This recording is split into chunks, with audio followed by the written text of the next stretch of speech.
Andy é um personagem bem misterioso dentro de Isekai ao Smartphone. Na primeira temporada, ele teve pouquíssimas aparições que foram bem misteriosas, diga-se de passagem, onde depois do final da primeira temporada e o começo da segunda, nós teríamos as primeiras interações de Andy com Touya, e não apenas um encontro casual. Mas, mesmo assim, mesmo que Andy finalmente tenha aparecido no anime, muitas coisas sobre ele continuam misteriosas, por baixo dos panos e não explicadas. Quem é Andy? De onde ele veio? Quais são os seus objetivos? E claro, qual é a sua escala de poder? Hoje eu vim te contar toda a verdade sobre o personagem Andy, meus amigos. Então é aquilo, já começa dando seu likezão aqui embaixo, porque assim você apoia muito o meu trabalho. E claro, se inscreva, porque assim você fica por dentro de todas as novidades e lançamentos aqui do canal. Agora, bora para o vídeo. Primeiramente, vamos começar falando que o Andy não é um vilão, embora ele também meio que seja um. Como assim?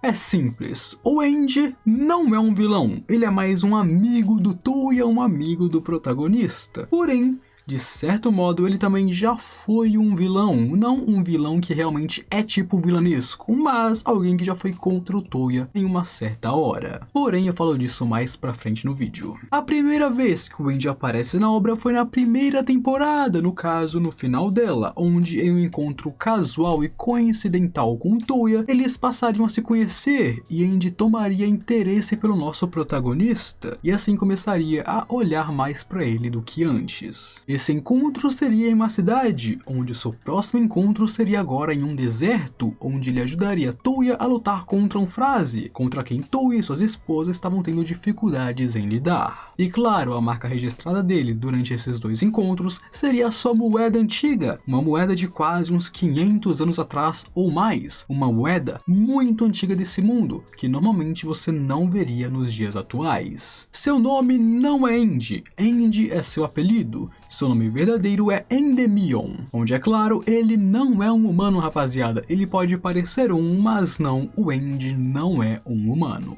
Endymion é de uma raça chamada Drifters, uma raça que tem o poder de viajar pelo multiverso, enquanto busca por novas formas de entretenimento e experiências, onde junto disso, eles possuem uma longa vida mesmo. E quando eu digo longa, é longa pra caramba, meus amigos, afinal pode não parecer, mas sim, o Andy possui 5.000 anos de idade, exatamente, ele é velhaco pra caramba, porém não parece, certo? Porque isso tudo aqui, ó, é produto Ivone. Sendo dessa raça, o Andy claramente viajava pelo multiverso e durante uma de suas viagens ele se encontrou com ela, aquela por quem ele se apaixonaria, Melly, a rainha Fraze. Exatamente, a raça dos Frazes, esses inimigos jurados contra quem o Touya luta na obra, o Andy é apaixonado por uma delas, sendo a rainha deles. E só um disclaimer aqui, tá? Isso é um spoiler, mas esse vídeo já é feito de spoilers, então fazer o que, né? A rainha dos Frazes, embora há muito tempo na obra nós pensávamos que sim, ela era uma vilã porque os Frazes são vilões, na verdade,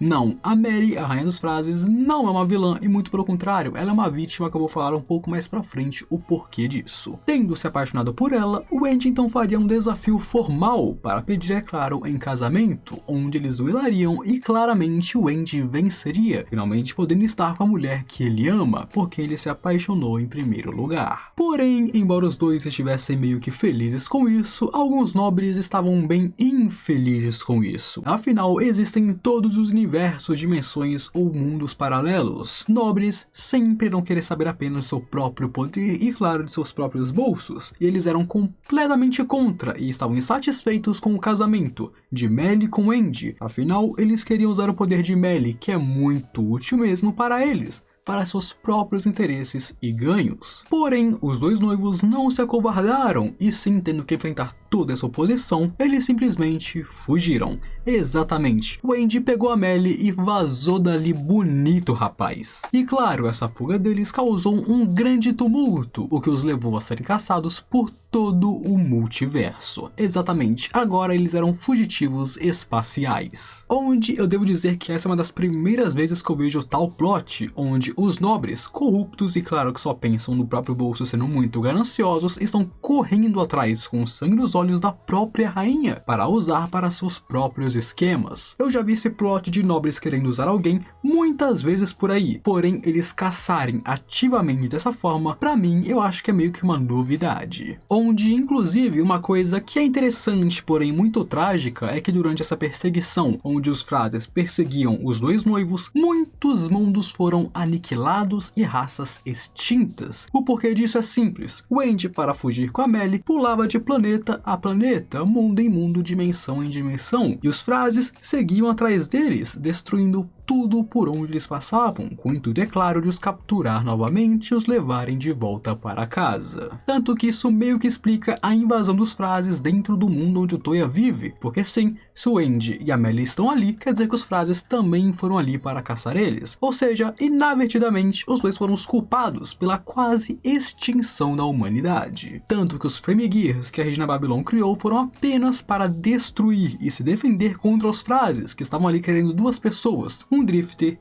e a sua rainha. Assim, sendo fugitivos dos Phrases há muito tempo, um dia os dois chegaram a um mundo diferente, um mundo onde a obra se passa no caso. Aqui, nesse mundo, a Melly passaria a se esconder dentro de humanos, estando dentro deles para se camuflar, enquanto recupera os seus próprios poderes lentamente e gradualmente, enquanto, é claro, evitava os olhares dos Phrases que estavam os seguindo e os perseguindo, embora não funcionou muito porque eles realmente chegaram até o planeta Terra. Onde, inclusive, sabe a Yumina, a noiva do Toya? Então, o irmão dela, o Yamato, no caso, o príncipe de Belfast, ele foi o último hospedeiro da Melly. Exatamente, a Melly se hospedou dentro do próprio irmão da Yumina. Bem doido, certo? Porém, é claro, essa fuga deles não foram as mil maravilhas. Obviamente, enquanto a Melly se escondia, o Andy também tinha que se esconder, porém, ele não entrava dentro de humanos, o que tornava, é claro, um alvo muito mais fácil. Ao chegarem nesse mundo, um reino humano, exatamente, um reino humano e não Phrases, capturaram o Andy, onde nesse reino humano eles fariam uma lavagem cerebral nele, onde é aqui que se iniciaria o arco de vilão do Andy. Então, é o que eu disse anteriormente, o Andy é meio que um vilão sim, amigos. Ele foi um vilão porque ele teve um arco de vilão, porém ele claramente e obviamente foi manipulado para isso, e por isso eu não considero ele um vilão. Eu digo que ele já foi um vilão, mas eu não o considero um vilão, afinal foi manipulado e essas paradas tudo. Com isso, agora sendo manipulado, o Andy atacaria Takeru,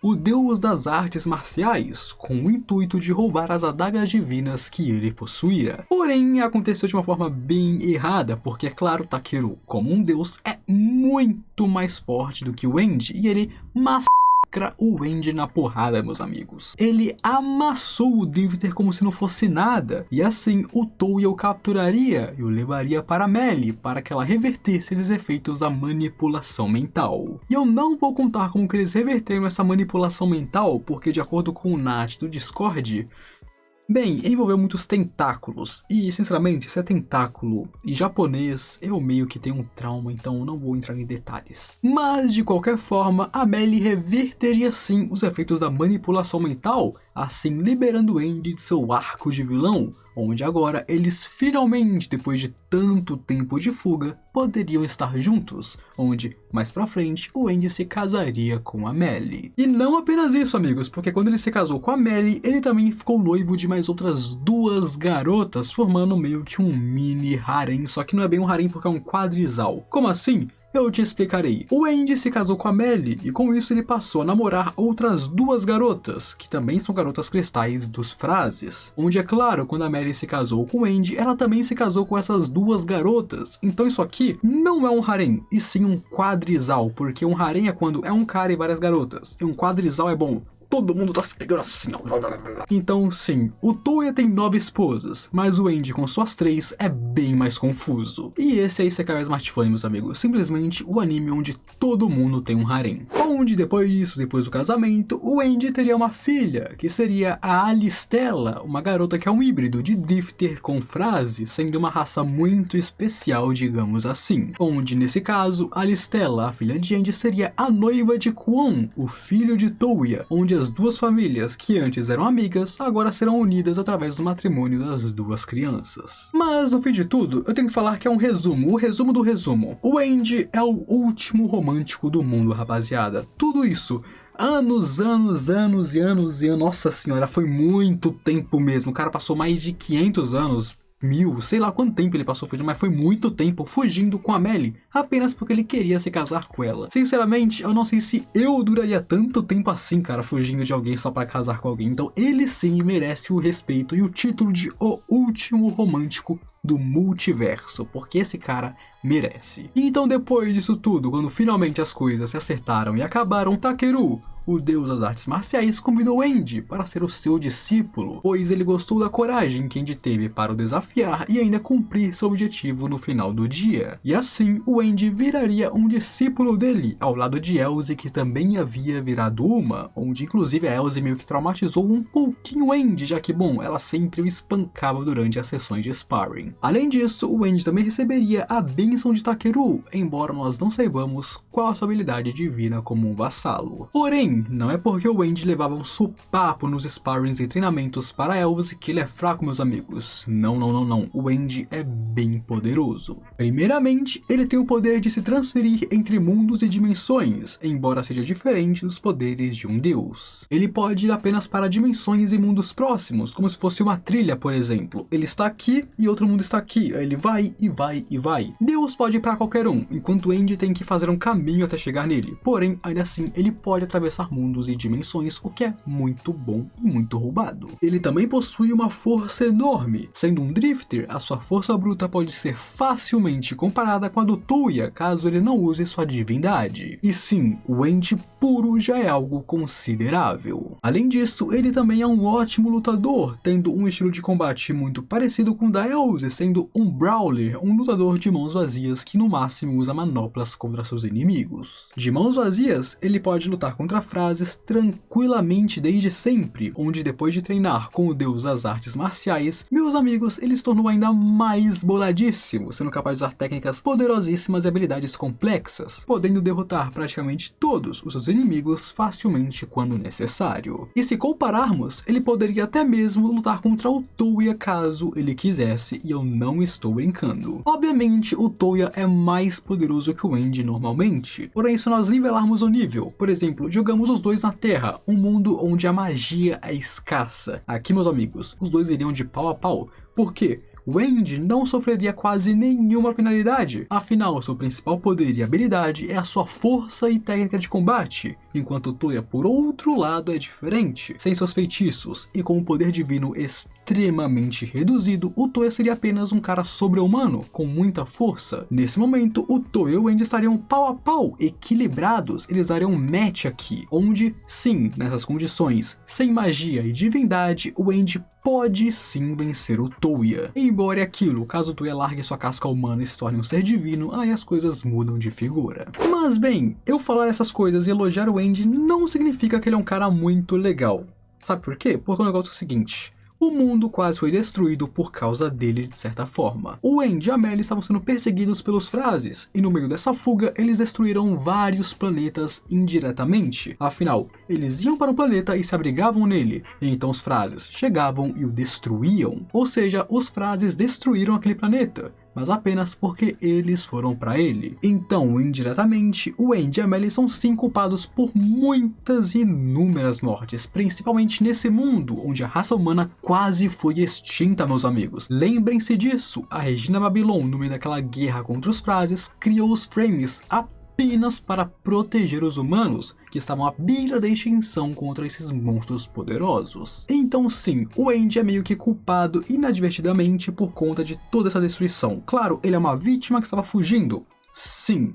Porém, ele também tem culpa no cartório. E eu queria dizer que eu acho bem legal esse rolê de viagem dimensional, certo, amigos? Tipo, realmente, a primeira vez que eu vi o Andy, eu esperava outra coisa. A primeira vez que eu vi ele, eu esperava, sei lá, um humano ancestral que sobreviveu por 500 mil anos e estava ali para falar com o Touya sobre o passado, ou talvez um vilão que estava assim relacionado aos Phrases ou algo do tipo. E sim, eu acho que esses plots seriam bem melhores. Porém, ele ser um viajante dimensional também é bem da hora e bem interessante por sinal. Mas o que vocês acham sobre isso. Vocês gostaram ou esperavam algo mais grandioso ou mais pé no chão? Comenta aí porque eu quero saber e interajam entre si também. Aproveita e se inscreva aqui no canal também, meu amigo, porque se inscrevendo você fica por dentro de todas as novidades e lançamentos do meu canal e eu sei que você vai gostar deles. Deixa o seu likezão aí embaixo também, porque o seu gostei me ajuda muito e apoia bastante o meu trabalho. Agora eu me despeço de vocês. Aquele abraço, um beijo, eu fui.